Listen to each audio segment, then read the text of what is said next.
Call the meeting in order. Please rise for the saluted flag. I pledge allegiance to the flag of the United States of America and to the republic for which it stands, one nation, under God, indivisible, with liberty and justice for all.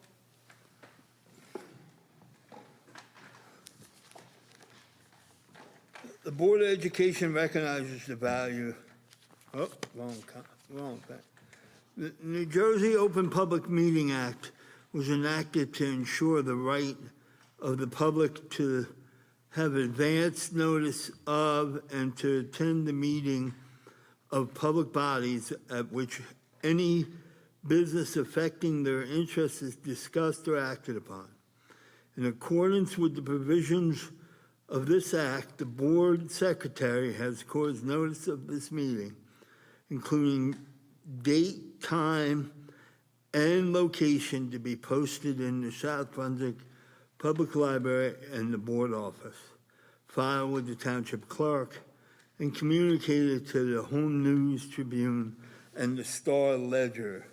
Mr. Pulaski, roll call, please. Mr. Roger Krishna? Present. Mr. Ray Keener? Present. Mrs. Joyce Mehta? Here. Mr. Mike Mitchell? Present. Dr. Stephen Parker? Here. Dr. Smitha Raj? Here. Mrs. Lisa Rogers? Here. Mr. Joseph Scaletti? Here. Mr. Barry Nathanson? Here. We have a quorum. Thank you. Approval of tonight's agenda. Can I get a motion, please? Moved by Joyce Mehta. I have a second. Second by Dr. Parker. All in favor? Aye. Anybody opposed? Reminder to the board, if you want to make the motion and stuff, please say your name and then ask in the mic to make the motion so I can, because it's a longer look than normal. Moving along, I'm going to ask, so to the member of the public, we lost a member of the South Brunswick School District community last week. Sean Cannon, he was a teacher for over 25 years. I want to just send my condolence and the board of condolences to his mother, Barbara, sisters, Maureen, Laura, and Kate, and all his friends and family. Can we have a moment of silence, please?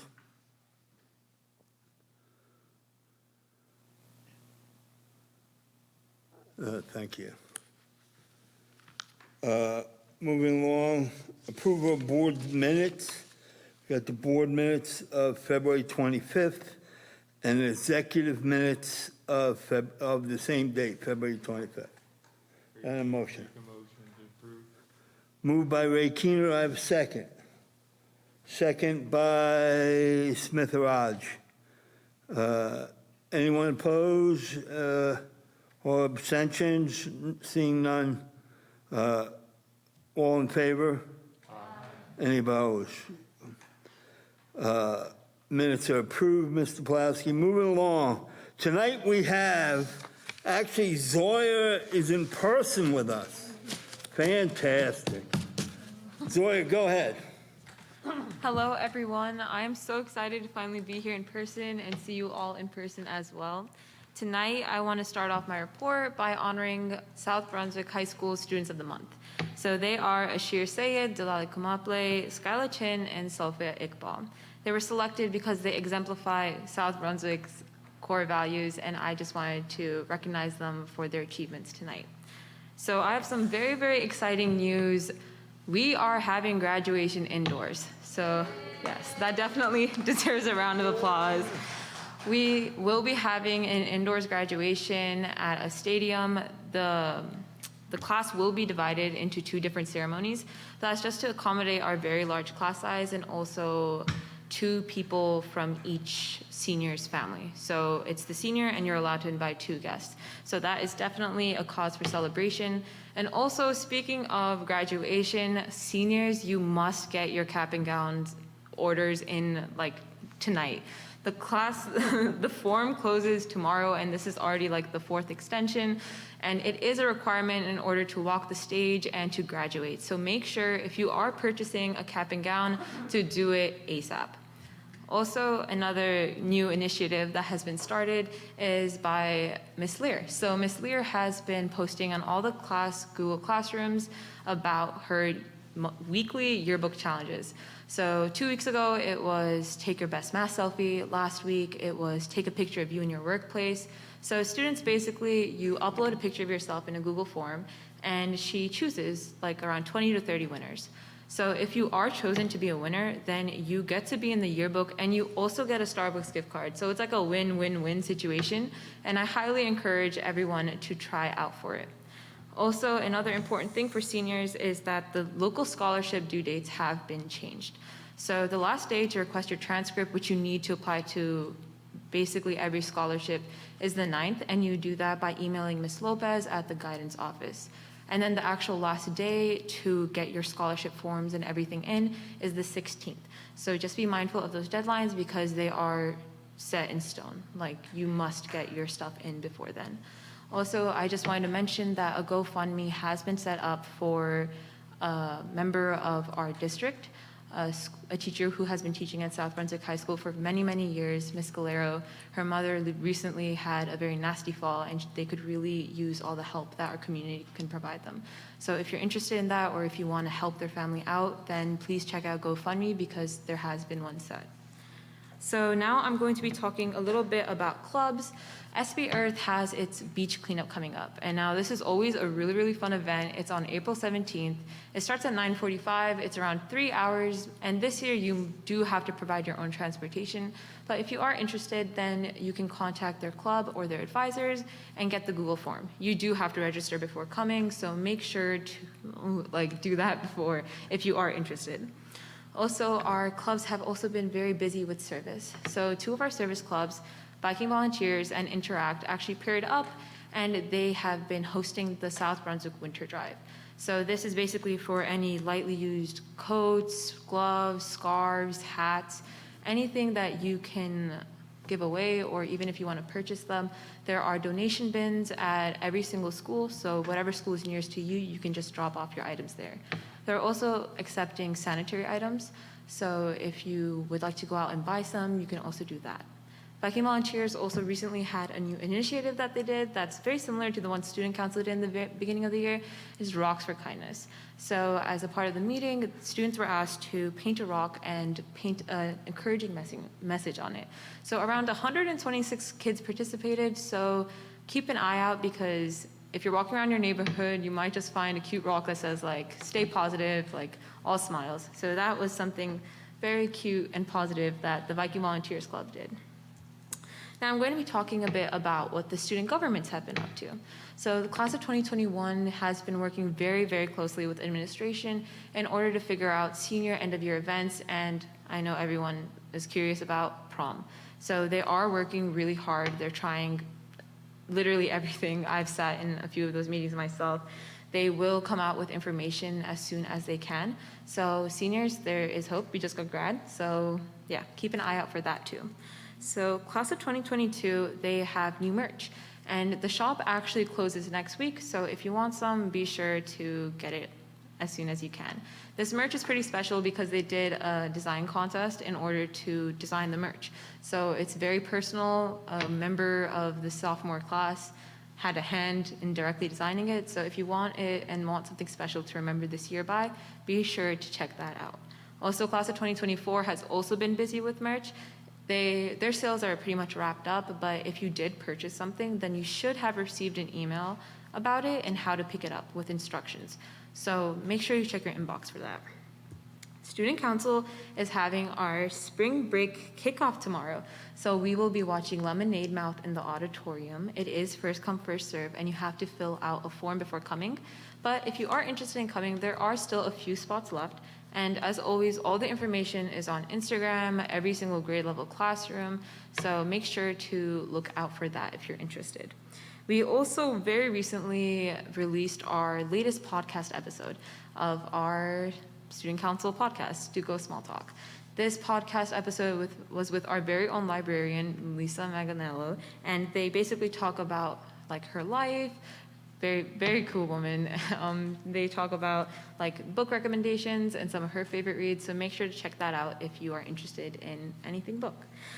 Also, lastly, I wanted to mention, actually no, we are also celebrating female staff. We wanted to recognize them, especially in light of Women's History Month.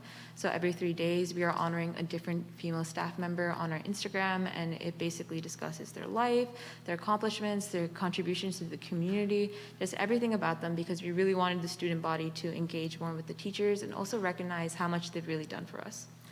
Last meeting, I mentioned that I had some exciting news about Mr. SBHS. That's our yearly, it's like a very old South Brunswick tradition. It's like a pageant almost for people who like identify as male. So it is on April 30th. It will be a webinar, but there will be different components. So some of it will be like live filmed, some of it will be pre-recorded. We're also making it interactive with like trivia and polls. So we're really using Zoom to its full extent, and look out for that because information and registration for that will be out probably around mid-April. Now that is all for the activities department, and now I'm going to talk a little bit about the athletics department. So the South Brunswick Winter Guard is competing virtually with the Mid-Atlantic Indoor Network and the US bands. This year, the show is at Bridge Not Walls, and they received an award for their amazing performance. The SBHS gymnastics team is also off to a really great start, and they are having senior night tomorrow at their game to celebrate their seniors. March 31st, SBHS wrestling will be going against Woodbridge, and an important date is spring sports tryouts begin Friday, March 26th for baseball and softball pitchers and catchers only. All others will begin on April 1st.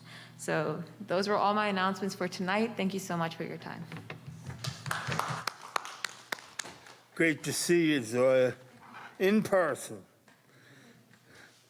Moving along, report of our superintendent, Mr. Fetter. All right, welcome everybody. I'm going to be starting off with just sharing some news about Sean Cannon. He's our staff member that recently passed. You heard Mr. Nathanson talk about him. I'm going to share some information.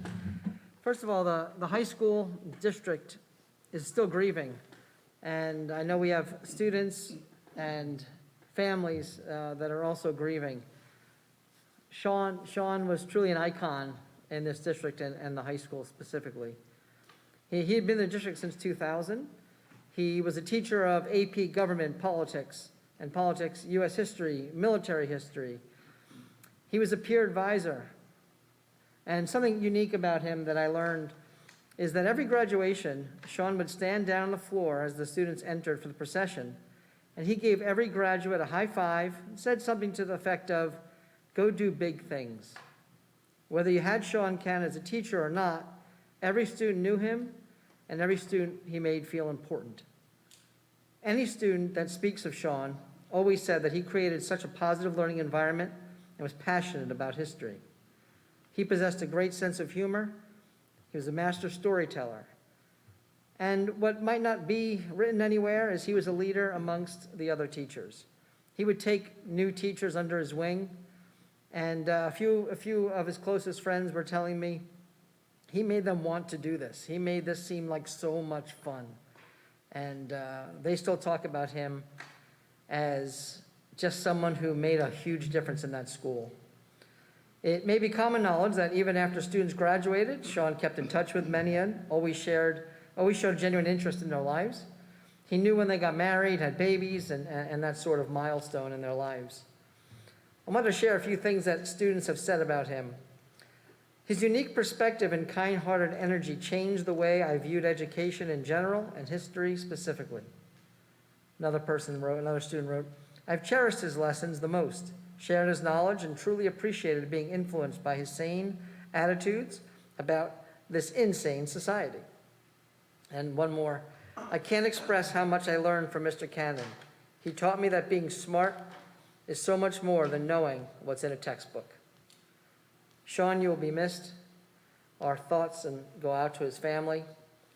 his mom, his 3 sisters, and of course, all of his friends at the school and beyond. Thank you. My next, I'm sorry, I have a lot tonight, Mr. Nathanson. Our next topic is somewhat disturbing. It seems the pandemic has kind of brought up more hate. With the various versions of the origin of coronavirus, has exacerbated bias toward the Asian community around the country. In fact, it's reported that there were 3,808 hate incidents against Asian Americans and Pacific Islanders nationwide. I was reading about this over the last week, and I found a great quote from Michael Matsuda, a superintendent in California. He said, "This is another teachable moment for all of us to ask ourselves, what is going on in our society where a group of people are being targeted and scapegoated for something they had absolutely nothing to do with?" It happens too much.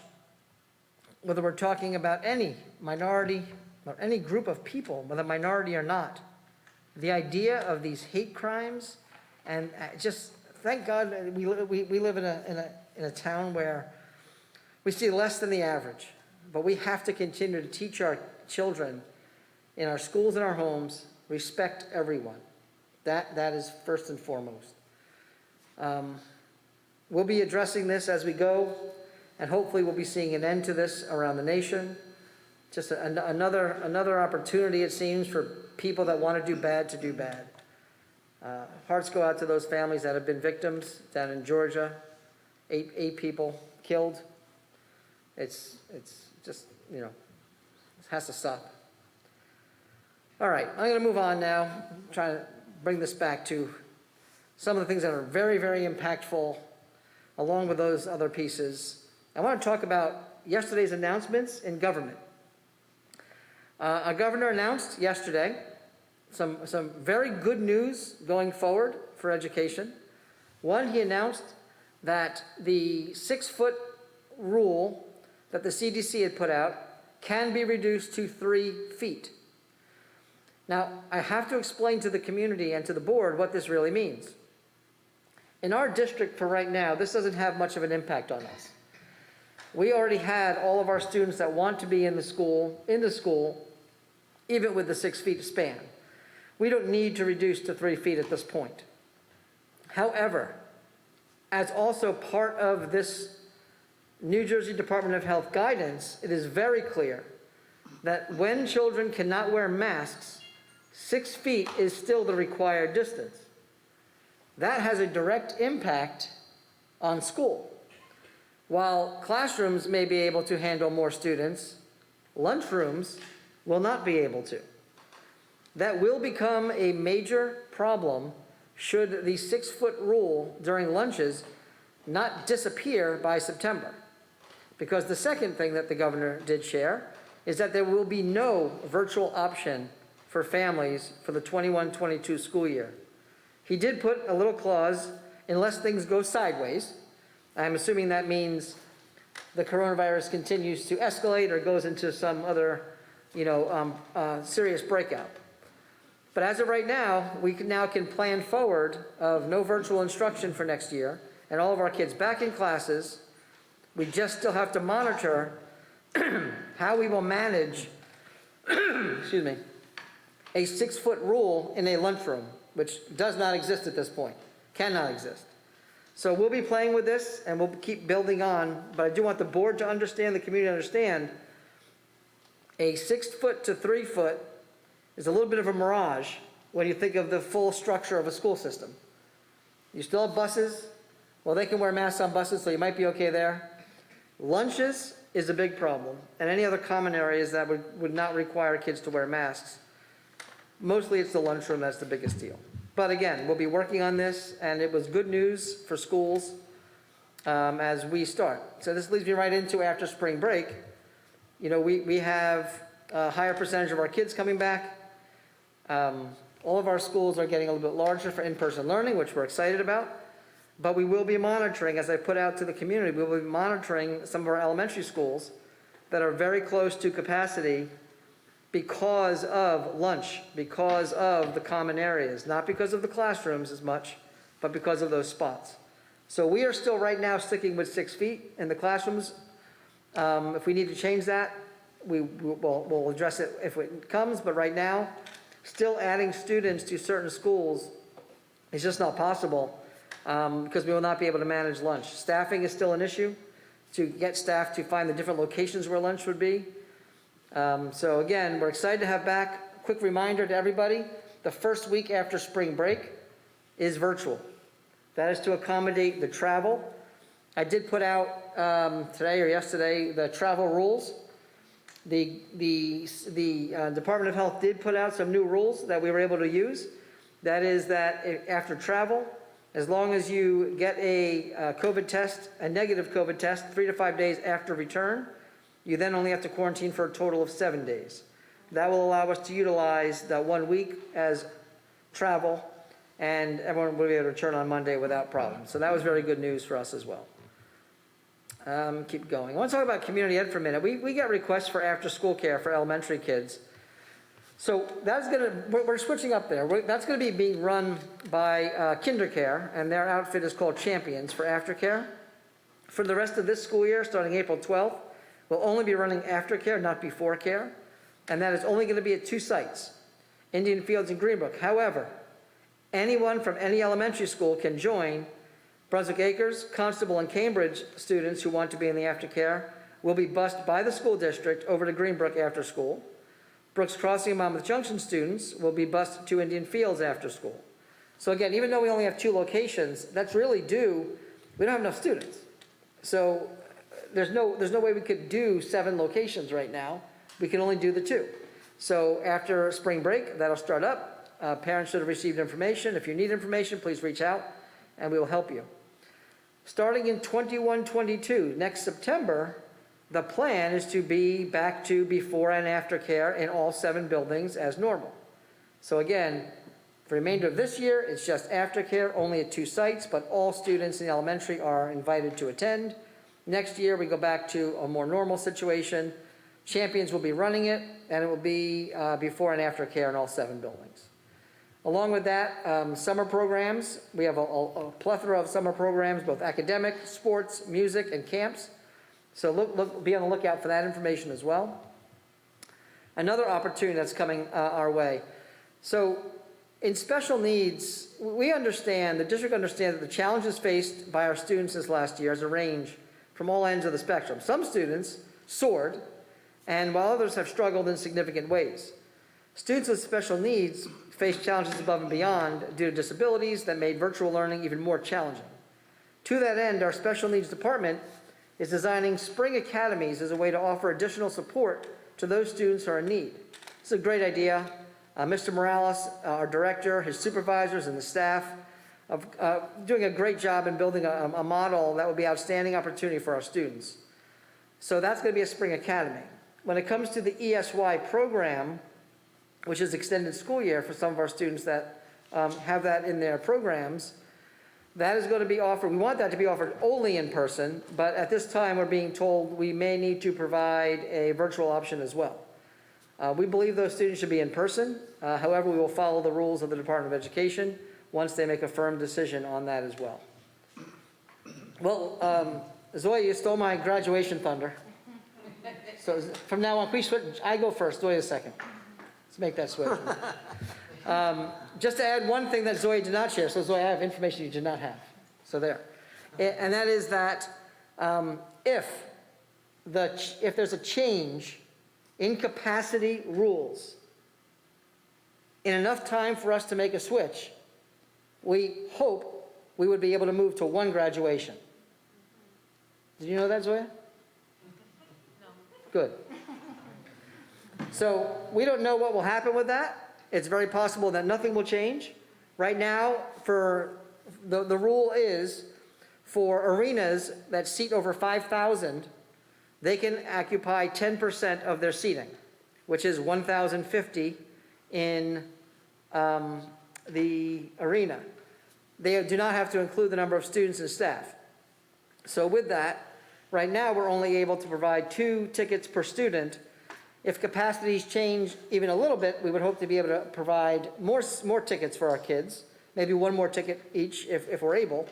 If we're not able, this is what it is. This is still not a bad situation. But however, and I repeat again, if capacity rules change in time, that doesn't mean if they change the night before, with enough time to switch, Mr. Varela and his team have a plan B to move to one graduation. So again, we don't know what will happen yet, but I did want to share that as well. I'm going to share a little bit about money. I like to talk about money. The CARES Act, which is from the federal government, did give every district billions of dollars to education, billions of dollars. We received $4 million in that money, and that is for 2 years, dedicated to things such as mental health, as learning loss is how they're calling it, as well as all other things that we need to do to kind of manage schools over the next 2 years within the pandemic. So you'll be hearing more about that. Jen will be speaking a little bit about how we're approaching learning loss, just briefly in a short minute. Another law you might have heard about, everybody, is the new marijuana law. I'm not speaking for everybody, but I think I'm speaking for many when we say that whoever voted for that, did people know that a portion of this law had nothing at all to do with legalizing marijuana for adults, but rather taking away parental rights for students who are found, kids who are found to be smoking or under the influence of alcohol or marijuana? Did people know that a police officer no longer can use seeing a can of beer in a car opened as probable cause? I honestly don't know where all this came from with the underage rules about marijuana, but I do want to tell our parents this. While the law might be changed regarding parents being notified by the police, that right now the law is a police catches your kid in the park completely high, drunk, whatever, first offense for a 10-year-old is a written warning, but they're not allowed to tell the parent. It's worse than not being allowed to tell the parent. It's illegal for the police officer to tell the parent. They could be charged for a crime. That is the law. I know when I voted, I didn't know what I was voting for because I definitely didn't know that. Anyway, there's a new bill that's coming out that might repeal that component or other components. But we want to tell you as a school, if your child is caught with marijuana or alcohol, you are absolutely being notified.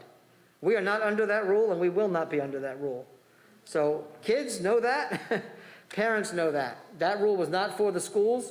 We had a meeting today with our Jim Conroy, who is our safety specialist, former chief of police, and Tara Giargiulo, who is our supervising SRO. And it was made very clear to us the rules. And this is one of the, I don't even know, shake your head. I don't know what else you do with this. But anyway, the school are going to be looking at all of our policies, updating according to the law. But we didn't really see too much of a change at the school level for how it is treated if a child has marijuana, has paraphernalia, alcohol. The schools will still be addressing that as we have. Quick about travel. If you travel, you have to follow the quarantine rules, period, the end. You have to do it. If you don't follow the travel quarantine rules, then you have to quarantine for longer periods of time.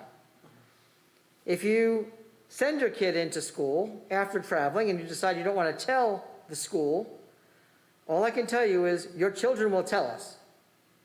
They are not good at lockboxing. They tell us everything. If that happens, your child will be out of school twice as long as what you thought they would have been out, that if you would have just followed the rules. We're not going to play nice when people break the rules on purpose.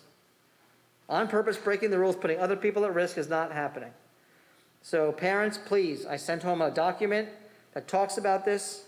All we ask is follow the rules. It's not that hard to follow the rules. Please follow the rules. It includes things like do not send your kid in when they're sick. Do not send in your kid when they're coughing.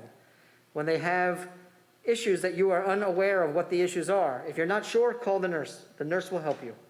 But we really need more compliance on this issue, especially coming back after spring break. You know, if too much of it happens, we will have to shut down schools, and no one wants to do that. But that's what will happen if too many people are not honest and they send their kids in with symptoms, not having traveled, and have been exposed to COVID. We have kids that have come in, not many, thank goodness, knowingly been exposed to COVID, and they just didn't fill that out on the form. And we can't have that. So we really need cooperation on this in order to stay open. I'm going to end on something positive, a happy note. Our ice hockey team is losing a good number of players next year. But North Brunswick, our neighbor, has some players. They're not able to field the full team. They're going to be joining us in a cooperative, and it's still going to be called the Viking team, but it is going to be a North-South Brunswick cooperative. We're excited for this. Keep our hockey program strong. And so it's a good way to end my report, letting you know that working with our neighboring district for our kids, and it's going to be a good thing for everybody. So just letting you know that. And last, before I go, I'm going to turn this over to Jen. She has some information on SB Reads, and again, some work with strategic planning. Yes. And learning loss. Three actual exciting quick things. One being tomorrow, did you know, is International SEL Day, Social Emotional Learning, and I can tell you that our district is excited about it, and there are festivities planned all day. There's a site that was created by our SEL team. A shout out to Dr. Brian Eichert and his team. The theme this year is self-care. It couldn't be more appropriate, and it's a great way to kick off before spring break. That's exciting. I'm actually not talking about learning loss. I will report out to the board and the community a little bit later on, but just know that we are meeting in regards to learning loss and how we can best help our kids. But what I did want to speak about briefly is connects to our strategic plan is career academies. If you remember back when we launched our strategic plan, one of the academic areas was career academy and exploration of that. I'm happy to report out that we are in the planning for it, and in doing so, we've been working with Educational Elements, a consulting team that are experts in this area, and we've created something that's called a pop-up, and it's an opportunity for us to kind of try out what career academies might look like, learn from them, and then start to figure out what it'll exactly be. Our implementation for actual career academies is September 2022. So it takes this time to really plan and prepare, try things so that we're ready for a course booklet next winter for the following year. We have an admin team at the high school that's awesome. Mike Sheese is leading that team, and we have students that are involved. I have 16 students that are part of this first pop-up. And just so you all know, the idea behind the pop-up is to have like a pilot. They're meeting for 4 sessions, and when they come, they're just knowing that this is about computer science. And so we've invited students that are really interested. We have a high interest in comp sci in our district, and we've invited some of those students in ages from high school, 9th grade through 12th grade. But we've also invited some students that have either dabbled, maybe taken one course, or really haven't taken no experience with comp sci. And the goal of this pop-up is to see how can we promote a career academy that encompasses lots of careers. And so within this computer science focus, kids are learning that there's comp sci in a lot of careers. So the careers being focused on are biomed and health, engineering, communication, and business and finance. Our kids are interviewing community members that are professionals in the field, and ultimately in the last session, they're going to challenge head on by trying to share out how they would solve a problem in that field in the creation of an app. And they're kind of storyboarding that out. They're not doing the actual app, lots of learning. That would be if the real academy happens and when it happens. But we have I'm so impressed. I'm sitting next to Zoya here and just hearing her speak. And did you guys hear her say merch? I want to just try to get that in my language now and say merch. But she's so articulate, and we have such an amazing body of students. So to see those 16 kids in this career academy, Anybody that sees them is like, oh my gosh, your kids are amazing. So shout out to the kids if they're watching, and shout out to the parents and our teachers, because I'm so proud of them. And so I'll be excited to share more as that happens. The last thing I wanted to share is about SB Reads. A few months ago, I announced to you that our theme this year was Silver Linings. And together, our students were reading books with characters who face challenges, exploring worlds beyond our current limits. And the whole idea was that there are silver linings and bright spots. Even if we're forced to be physically distant, we can come together with reading. And we had a virtual contest this year. And Lisa Manganello, once again, put together, and all of our district librarians came together to come up with this contest. So each and every librarian worked within their school, and I thank them for their efforts. And they gave us the winners. Lisa put this together. I think you guys might be okay to see it from here. If you want to go down short, that you should be able to see it. And Reggie, if you don't mind, these are our SB Reads winners, and these pictures are also on our district website and will live there. Good evening, and welcome to the South Brunswick Reads Art Contest Winners Celebration. For many years, our librarians, along with our district art teachers, have asked student artists to capture our annual reading theme in the form of a printed bookmark. This year, due to the challenges of COVID-19, our contest has been transformed into a digital one. Tonight we will share the winning work from each school, accompanied by our artists' words on the meaning behind each piece. Our artists were asked to share how the submitted work represents a silver lining, and we believe that you will find the talent of our students' words and works impressive. Representing Brooks Crossing, third grader Pragnia has created a self-portrait that shows her protecting the world by wearing a mask and continuing her schooling. The raindrops feature ideas for things to do in these challenging times. From Brunswick Acres, Sanvi, who is also in the third grade, shares an illustration that captures her memories from the past year and points to nature and art as her personal silver linings. Representing Cambridge School, Ria's work shows the possibility of a solution to every problem, and that even in the darkest phases of life, there is always a ray of hope. Anika, a fifth grader at Constable School, captures the different thoughts and perspectives she experienced during the past year and finds it a silver lining that she still feels healthy and safe. Greenbrook School presents third grader Fiona's illustration of kindness, love, peace, family, and friends. The 5 silver linings Fiona is thankful for this year. At Indian Fields, 5th grader Sharvasini's artwork shows that as we endure tough times, we can still find joy in the smallest moments. She notes that there's always hope, that we just need to look to find it. Atharva, a 5th grader at Monmouth Junction, created a painting that highlights change. Just as each change of season brings something new and unique, we should be ready to change and adapt. At Crossroads North, 7th grader Misha sees new connections and understandings to her family, a silver lining in the quarantine. And Misha sees similar connections in the pages of a favorite book. At Crossroads South, 8th grader Tanishi sees technology as a silver lining since it brought the community and the world closer together. According to Tanishi, machinery adds value to our lockdown lifestyle.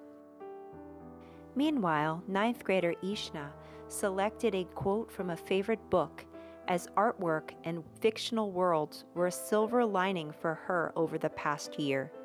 She also ties her color choices to our silver lining theme. Congratulations to all our talented artists. Your words and your works are a silver lining for us all.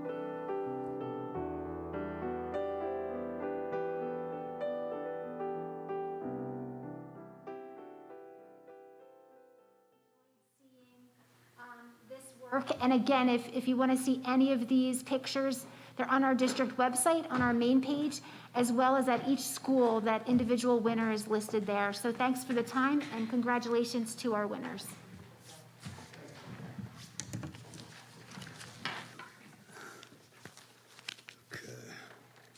Moving along, now that we got the exciting stuff out of the way, we present David Pulowski with the Ecip, which it should be exciting because he's going to tell us how much money we saved. Energy Saving Improvement Program, it stands for. Go ahead, Dave. I feel like President Nathan, every time I get the opportunity to talk, we're always in the spot where it's, financing, energy savings, and just not exciting stuff like books and reading and awesome kids, but please know that everything that we do helps benefit the environment and creates an environment where all of the learning and all of the classroom instruction can go off without a hitch. Our Ecip project is winding down. It's actually completed. And we're here tonight to report exactly what we're doing to improve those environments. So one of the things I'd like to just say, I've got Jeff Norton and Josh Costell on the line, but before they jump in and do their presentation, just know these facts about the Ecip. At the time when South Brunswick Township Schools signed their Ecip, it was the largest Ecip project in the state of New Jersey at $27 million. Throughout, construction at any time in its school district is completely nerve-wracking. When we got involved, when Mr. Fetter and I got here, we got involved in the Ecip, and in that first summer, we removed 26 rooftop units with cranes, crane plans, construction plans, worked around athletics, summer camps, and put new rooftop units on the high school in 2 months. And now when we opened up that high school that next summer, we did have a very chilling experience because it was nice and cool in that building, and those classrooms were cooler. Now, we tweaked, we modified, we moved. The amount of work that these guys had accomplished while kids were in school and teachers were teaching is absolutely impressive. We walked into some buildings and made improvements. For example, Indian Fields, we had environmental issues at Indian Fields. Those classrooms were filled with humidity. I think the first day of school, we actually made it rain inside, because it was so cold and it was so humid outside that when we opened up the front doors, the humidity just formed all over everything. It just condensate. DCO came in with a plan. We fixed every wall unit heater, and that building, knock on wood, we have not had environmental issues in those classrooms, making it comfortable for kids, making sure the air is clean for kids, making sure that the temperatures are appropriate for kids. DCO did a wonderful job in accomplishing that task. So on that note, I'm going to turn it over to Josh and Jeff Norton. They're going to share a PowerPoint presentation. I'll advance screens for them. And what we'll do is we'll turn it over to you guys. Jeff and Josh, can you hear us? Yes, we can. Yes, we can. Go ahead, Josh. No, I just want to say on behalf of our company, it's been a privilege working with the district. I believe this is my third or fourth time presenting over the last couple of years. So we look forward to the team effort that it took to go over the results that Jeff will present, as well as some technologies that has made South Brunswick School District a leader in one real key area, and I'll leave that for when we get into the presentation to expand on that. So on that note, I'd like to turn it over to Jeff Norton. He's our project development manager and oversaw this. Good evening, everyone, members of the board, and congratulations on the great news for graduation. That's a wonderful thing. So today we're here to present the results of the Ecip project. The The project, as David had mentioned, is $27 million. At the time we started, it was the largest Ecip project in the state of New Jersey. Currently you're third, but it is still a very large project. It encompassed all 14 buildings, 1.3 million square feet, and the district was projected to reduce their energy consumption and deliver $764,000 of cost savings to the district, and that represented a 32% reduction in energy consumption by the district. What you're looking at right now is a matrix of all of the projects that were completed across the district. The energy conservation measures are down on the left side at each of the buildings over the top. In general, the district got brand new LED lighting across the every building in the district, every space, every light bulb was replaced with a brand new LED light bulb. You got a district-wide energy management system, which governs the performance of your equipment, and various mechanical, electrical, and plumbing improvements across the district that not only made the district more efficient, but also improved the environment in the buildings and the indoor air quality. Next slide. In February of 2020, the district entered into a savings guarantee with DCO Energy. One of the foundations of the Ecip process is that the money that the district borrows, the debt service on that money is being paid for by the energy savings. So it's very, very important that those energy savings are achieved. And this past year, DCO guaranteed those estimated savings. And we're happy to report that not only was that 32% savings goal met, it was exceeded. The district saved 45% of your energy consumption, 6.1 million kilowatt hours of electricity and 146,000 therms of gas. That initial estimate of $764,000 in annual savings actually became $1,091,000 of annual cost savings. And just to kind of get some equivalence on what this is, 6.1 million kilowatt hours is the equivalent of 9.5 million pounds of CO2 removed from the environment. It's enough electricity to power 502 homes for a year. And just to keep it topical and recent, you can power 555 million cell phones for an entire year with the electricity. So it was a great accomplishment by the district, and that was the result of the last year of energy savings. Next slide.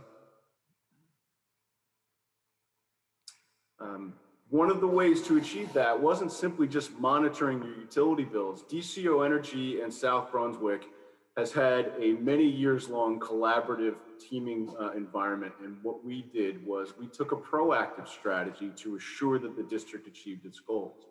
We monitored the energy management system to make sure that all of your systems were functioning properly and that things were turning on and off at the right times, and that the space environment was also being met.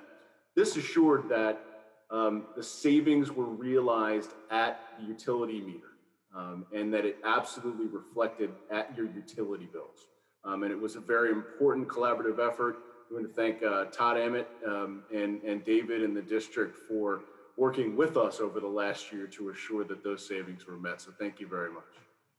Next slide. And just real quick, I can say that I'm probably the only business administrator in the state of New Jersey that has this program on his desktop, in his computer, in his office, and at any time can tell anybody the temperature and relative humidity in a classroom anywhere in the district, which is pretty impressive stuff.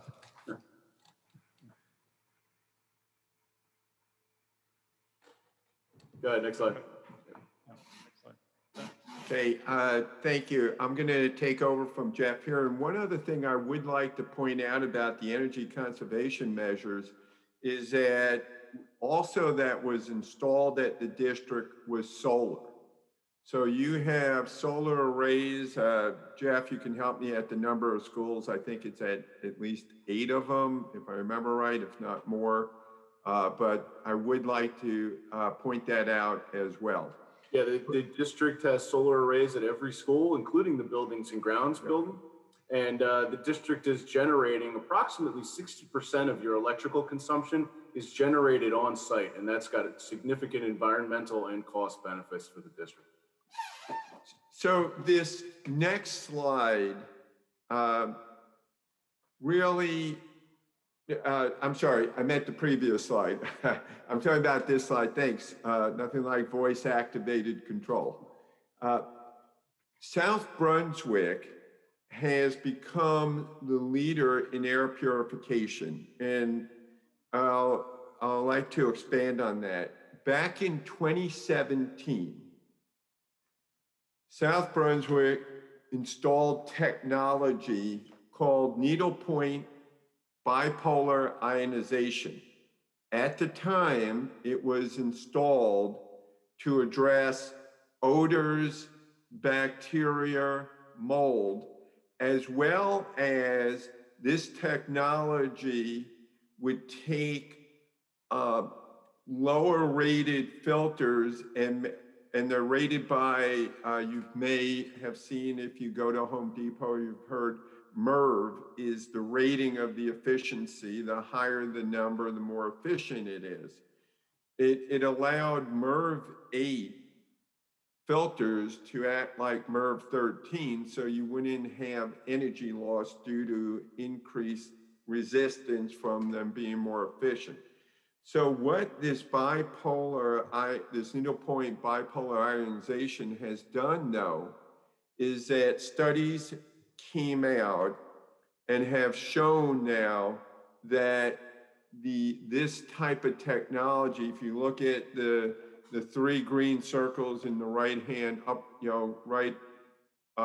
upper quadrant, does three key things. It not only inactivates COVID in the air, but on surfaces.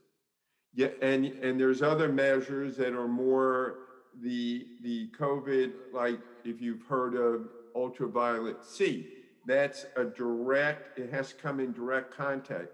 But this, with the ionization formation, actually deactivates it on surfaces. And I heard Superintendent Fetter speaking about, with the distancing and masks. Well, with the creation of this ionization, it actually improves mask efficiencies from around 95% to more closer to the 98, 99%. So a lot of strong benefits, and it increases the filter efficiency, as I mentioned, with no energy penalty. Well, this is what was started in 2017 by South Brunswick.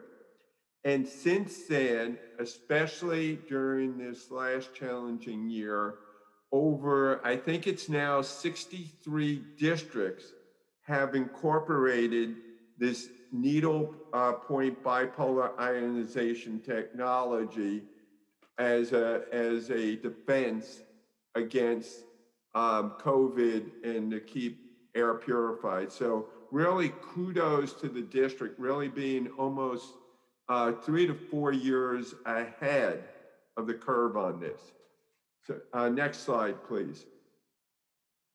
Well, Jeff talked about that it was great working together to beat the energy savings. There was two things that impacted the challenges we have. One was the school occupancy.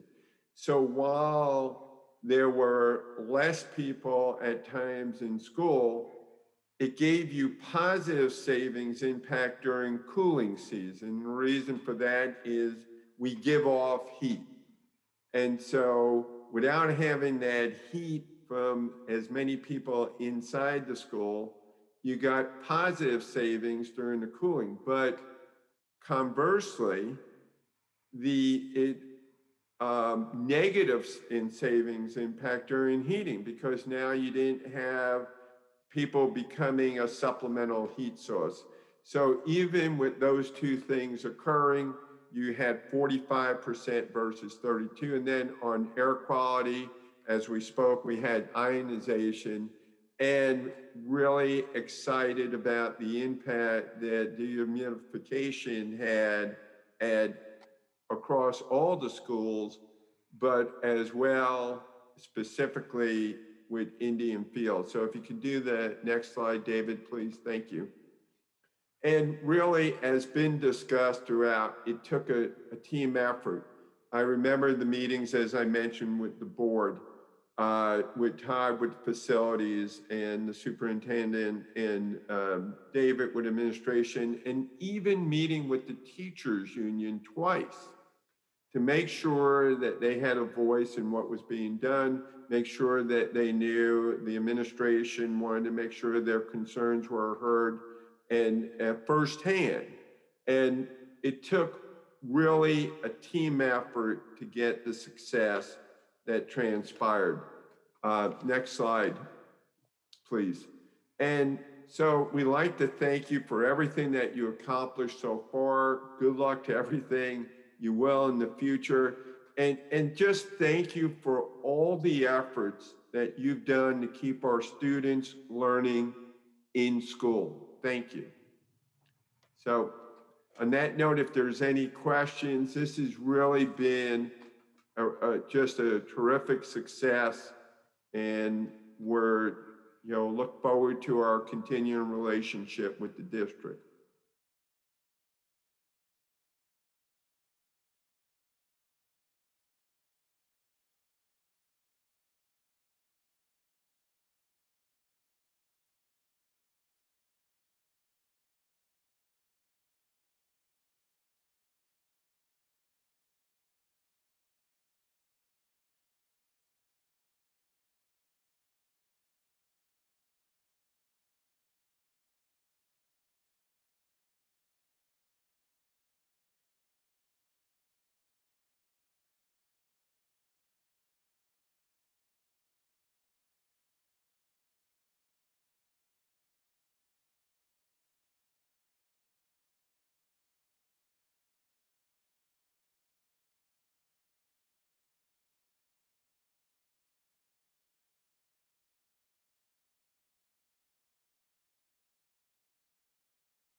Jeff, do you want to answer that? And thank you for the question. Yeah. Jeff? So each of the buildings prior to the project was provided with an Energy Star rating. And the one final thing the district is completing right now is the final round of incentives for each of the buildings. And as part of that, the district will receive, each building will get a new Energy Star score, which clearly will be very, very much improved. I don't have a list of scores currently for you to answer the question, but we'll be happy to send those new scores to the district to be distributed once they've been calculated. Very good, thank you. Yep. Did that answer your question? I'm sorry. Go ahead. No, he was just asking if that answered your Oh, question. does that answer your question? Anybody else have any questions? If not, Okay. I think we're good. Thank you. Jeff and Josh, thank you very much for being here tonight. As always. Thank you to all. What a privilege it's been. Thank you. All righty. Thank you. Thank you, David. You got it. Moving along, we're moving to the public portion. The Board of Education recognizes the value of public comment on educational issues. and the importance of allowing members of the public to express themselves on school matters of community interest. Complete copies of rules that govern the portion of this meeting can be obtained in an advance copy by contacting the board office during regular business hours. We reserve the right to limit each speaker to not more than 3 minutes. It is our plan to listen to each member of the public. We will note all questions and comments made. Once all questions and comments from all the members of the public are made, the Board of Education will respond if necessary to questions or comments in the most timely and efficient manner available. Please consider not repeating comments and questions made by other members of the public. I ask that you state your name, spell your last, give us your place of residence or your group affiliation. Mr. Pulowski, anyone sign up? We have no registrations, but we do have one individual with his hand up. Akash Kanan. Akash, Hello. how are My you, name sir? is Akash Kanan. I am from Monmouth Junction, New Jersey. I am a senior by credit and a junior at Rider University majoring in information systems. And my suggestions is for the school to put on, South Brunswick High School to put on something called Showcase Saturday, and the school district to put on something called Showcase Saturday. So students in kindergarten through 12 in South Brunswick School District can showcase their talents, because it will give a good idea for the district to do better. Okay, thank you, Akash. Thank you, Akash. We'll take that into consideration. Anyone else have their hands up, Mr. Pulowski? That is it. Okay, seeing no other hands, motion to close. Motion. Moved by Mrs. Meta. Have a second. Second by Mr. Keenan. All in favor? Okay. Public portions now closed. Board committee reports. Mr. Scaletti. Thank you, Mr. President. Facilities meeting, we met on March 2nd. We went over the masonry project that's going to be going on this summer at the high school.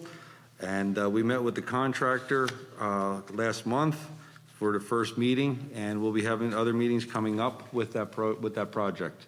Our next scheduled meeting will be April 6th. Thank you. Thank Anyone you. else? Yes. Mrs. Rogers, go ahead. Thank you, Mr. President. The curriculum committee met just prior to the Board of Ed meeting, and as Jen had gone through already, she had discussed the hybrid learning and the pop-up career academies, and we'll have probably more information at the next meeting, which is scheduled right now either for the 27th or the 28th of April. Thank you. Thank you. Anyone else? Seeing none, we'll close the board committee reports. Approval of action items, consent agenda for tonight's meeting. I get a motion, please. Moved by Mrs. Rogers, second by Mrs. Roger. Roll call, please, Mr. Pulaski.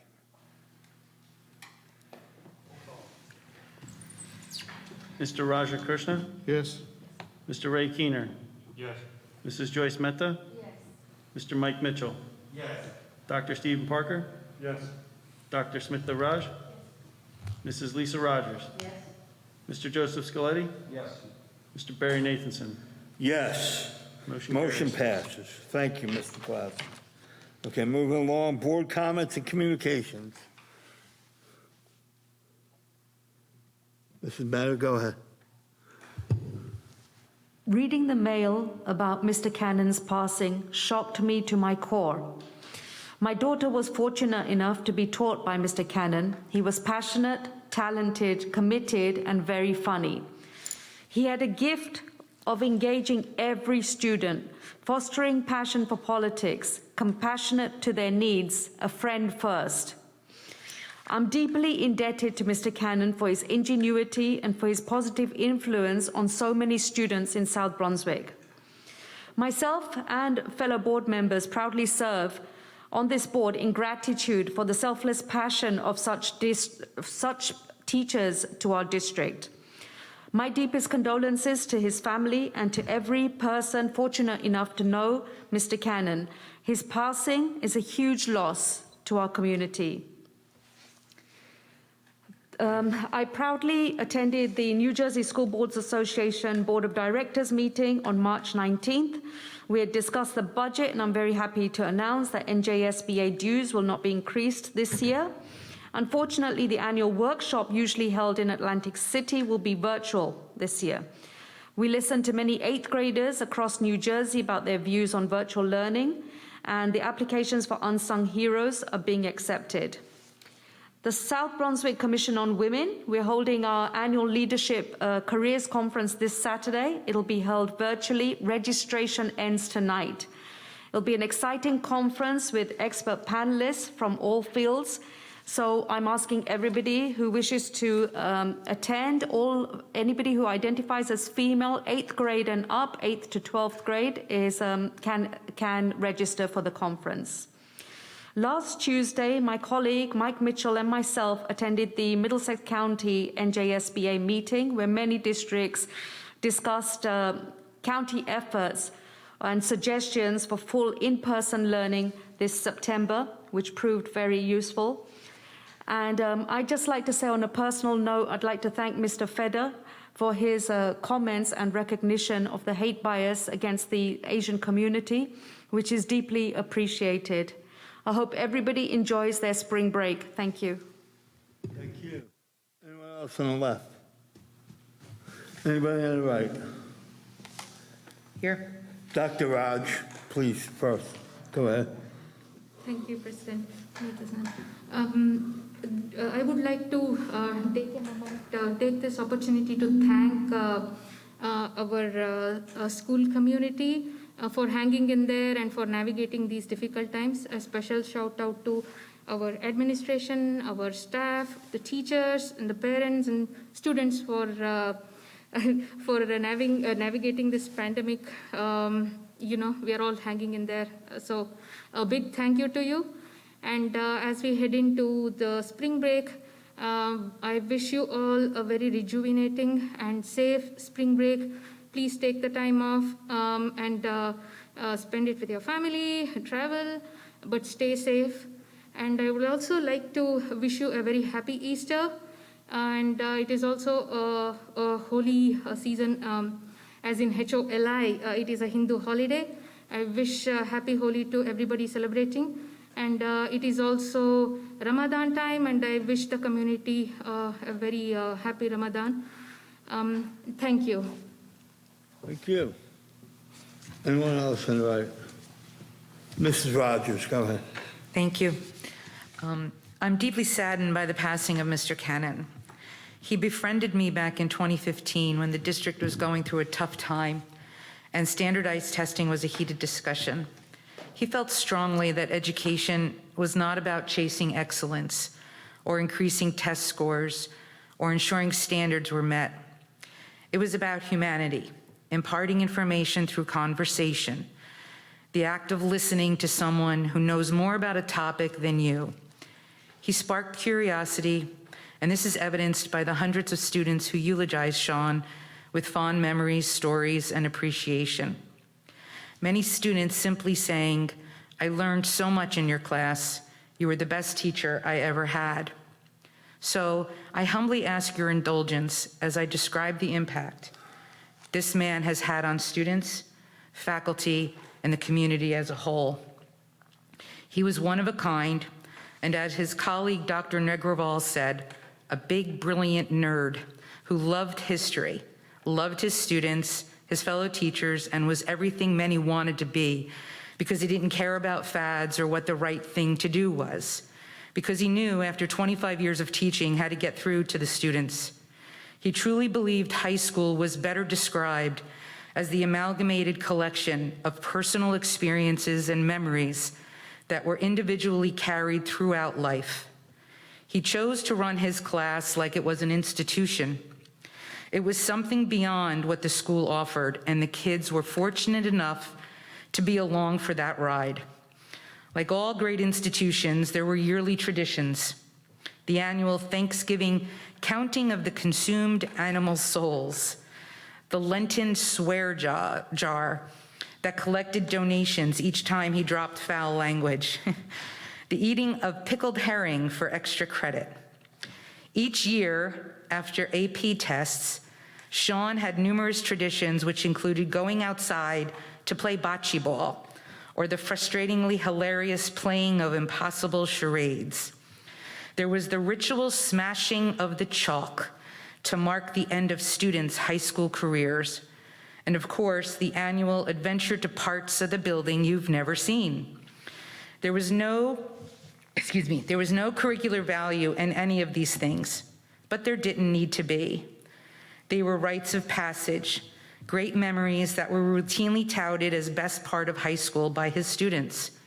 Part of the experience wasn't even having Sean as your teacher, but rather his alias, Sherman T. Potter, a reference to the TV show MASH. Indeed, it was Sherman T. Potter who signed student hall passes, class notes, and friended you online after graduation. It confused the hall monitors, colleagues, and was the ultimate inside joke. He believed there was value in doing some things year after year. Some of the projects, making as baseball cards, bomb shelters, reading term papers, were simply worth doing because they were fun experiences. His students who viewed all these things as experiential and a common denominator among those who had canon. It just wasn't canon's class. It was an experience. Mr. Liflin can remember over the last 18 years barging into his high school classroom, A212, on a regular basis, for he was trying to see if he could steal some of his teaching magic. Mr. Cannon had a tradition of having his students give golf claps whenever another teacher entered his room, and typically Sean was telling some fascinating story, probably about World War II or local politics, and carefully cutting an apple. He was notoriously a slow eater, so it likely went brown before finishing eating it. Mr. Liflin was amazed at how he was capable to capture the attention of his students, was a master of his room, and made everyone feel welcome. As much as others tried, many will tell you that there are few who could. As for me, I remember telling him about the play my husband and I saw in New York, 1776, and how he and I giggled about one of the quotes, "New York respectfully abstains," as we would tie it into local politics climate at the time. On his Facebook page, there were a ton of references to history, Monty Python, fundraisers, and just silly things. Once he wondered, after having 2 days of 4 academic U.S. history classes on World War II, what the over and under bet would be as to when his brain would explode from incorrect capitalization of proper nouns to those annoying little mistakes that would push him over the edge. But he still loved those kids. There was one post that caught my attention, a clip of a Bhangra dancer and an Irish bagpiper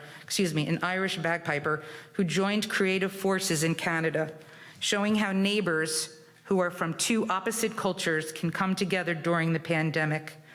I sent him a note asking him, "What is Bhangra dancing?" He knew, he explained, and I thought, what do you not know? I remember him asking me what it was like to teach cooking classes, because if he were not a teacher, he would have been a chef. In fact, he told me that he accepted admittance to the New England Culinary Institute, and he would have graduated with Alton Brown. He was sad, quote, at the demise of Gourmet magazine, and mourned the simple meal of peas, butter, mountain water, and a glass of white wine. That always made me laugh. Mr. Cannon grew up in a working-class family in South River. The family of 6 lived in a modest, unassuming home in a blue-collar town. His father was a Navy man and a factory worker. Sean never let anyone believe that there was an extravagance or great wealth, just a hard-working, Irish Catholic, middle-class family. This upbringing would help define him, the stories he told, and the perspective he shared.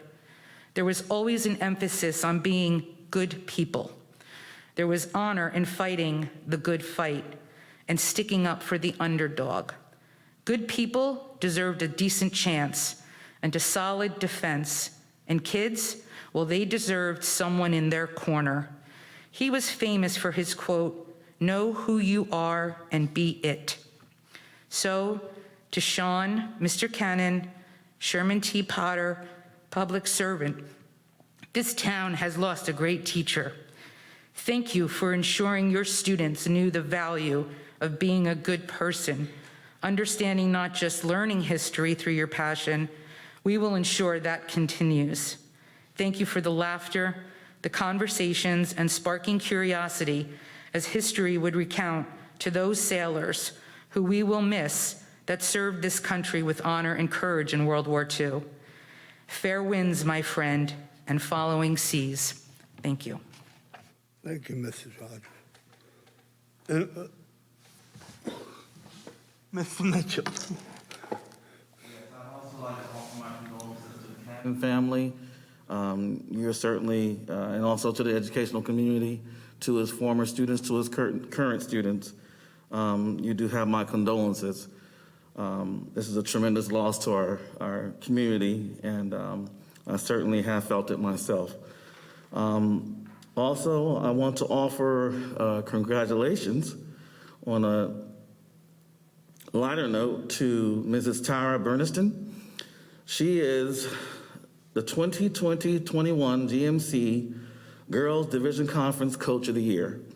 Also, to Mrs. Kelly Fortune, who was voted by coaches as the 2020-21 GMC Division Conference Coach of the Year for boys bowling.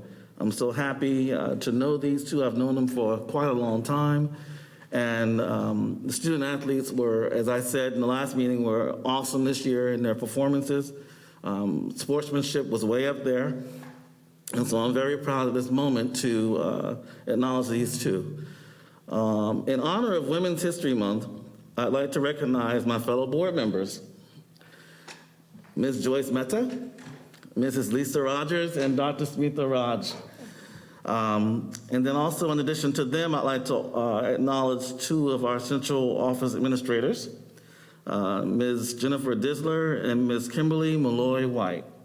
Thank you for all that you do and all that you contribute to our community, and I look forward to continuing to work with you over the next few years.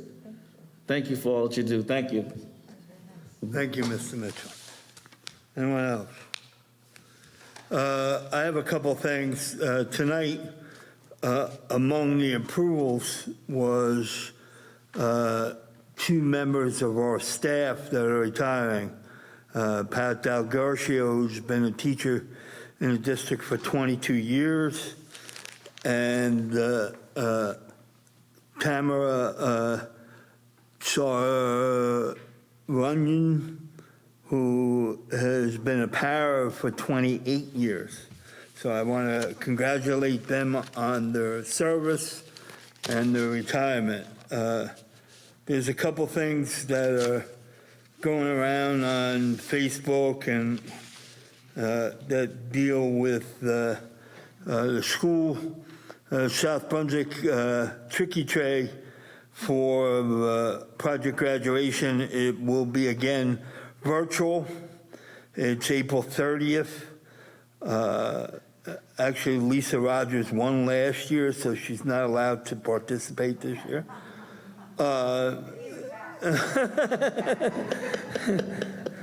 So there's a long list of really good prizes. So all you have to do is go on the South Brunswick High School project graduation Facebook page, and there's a link there to sign up and hopefully win your prize. There's only 200 slots available, and so there's 200 slots for 100 prizes, so the odds are pretty good. Also, to point out that our own community service community department is back in action this summer, and we're going to be doing the summer sports and the music programs again. So the details will be coming out pretty soon, hopefully. And anyone that knows our programs, they're really good. And I know with our staff that we have now, it most likely will be amazing. So I want to have the community look out for that. That being said, we're going into executive session, so can I have a adjournment, motion to adjourn to go to executive session, please? Moved by Mr. Mitchell, I have a second.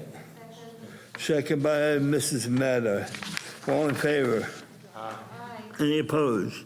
Be it resolved that the Board of Education of the Township of South Brunswick hereby moves to go into executive session in accordance with Sunshine Law, Chapter 231 of the Public Laws of 1975, NJSA 10:4-6 through 10:4-21 to discuss the following negotiations.